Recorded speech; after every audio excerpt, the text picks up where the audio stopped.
আদৌ এই একটা তৈরি করার কি দরকার ছিল? একটা পারপাস থাকে তো।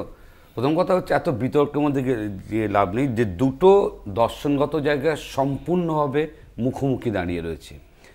যদি আজকে আরটিআই এই অ্যাক্টের যে জেনেসিস আর ডিপিডিপি অ্যাক্টের যে জেনেসিস, যেটা সম্পূর্ণ মুখোমুখি, একটা অ্যাক্ট মানে এখানে কে কাকে সাপ্রেস করছে এটা সুমন বলেছেন ঠিক, কিন্তু তার থেকেও জোরের সাথে যে কথাটা আসছে যে আরটিআইয়ের যে অবজেক্টিভ সেটা ছিল হচ্ছে ডেটাকে অ্যাক্সেস করবার অধিকার দেওয়া। নিশ্চয়ই সেখানেও কিন্তু বলা ছিল যে কোন কোন ক্ষেত্রে করা যাবে না। আজকে যদি ওই অ্যাক্ট লাগু হওয়ার পর ভারতবর্ষের শুধু পার্লামেন্ট নয়, বিভিন্ন সরকারি এস্টাবলিশমেন্টের ক্ষেত্রে শুধু আরটিআই অ্যাক্সেস করে যে সমস্ত তথ্য সামনে এসছে, তাতে ভারতবর্ষের কিন্তু রাজনীতির জায়গায় তোলপাড় হয়েছে এই আরটিআই অ্যাক্ট এবং তার প্রয়োগ, এবং তার মাধ্যমে যে সমস্ত ক্ষেত্রে দুর্নীতি রোধ হয়ে গেছে এটা নয়, কিন্তু এটা একটা গুরুত্বপূর্ণ ইনস্ট্রুমেন্ট হিসেবে কাজ করেছে সাধারণ মানুষের মধ্যে। এই ডিপিডিপি অ্যাক্টের একদম দর্শনটা সম্পূর্ণ ভিন্ন।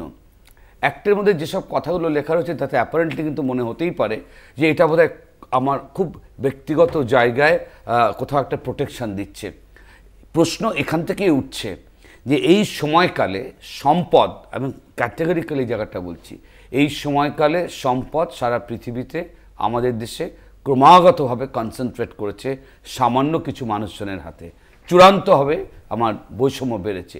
এই অ্যাক্ট কোথাও কি সেই যে বড় হাউস যাদের হাতে এই আমার পুঁজি কনসেন্ট্রেট করে গেছে, সেখানে যাতে বিশাল অংশের মানুষ যারা বৈষম্যে পিছিয়ে গেছে তারা যাতে কখনো প্রশ্ন করতে না পারে, তারা যাতে সেই তথ্য কখনো পাবলিক ডোমেনে না আনতে পারে, একেবারে এই পলিটিক্যাল ফিলোসফির জায়গা থেকে ফার্স্ট এটা বুঝতে হবে যে এই একটা কাদের জন্য করা হচ্ছে, কি কনসিল করার কথা বলা হচ্ছে। একদম নির্দিষ্টভাবে বলা রয়েছে কোন কোন জায়গার পর বিষয়ে সে অ্যাক্সেস করতে পারবে না। প্রশ্নটা হচ্ছে যে কেন? এমনিতে তো আছেই, মানে আরটিআই একটা তো বলাই রয়েছে যে কি অ্যাক্সেস করা যাবে, কি অ্যাক্সেস করা যাবে না।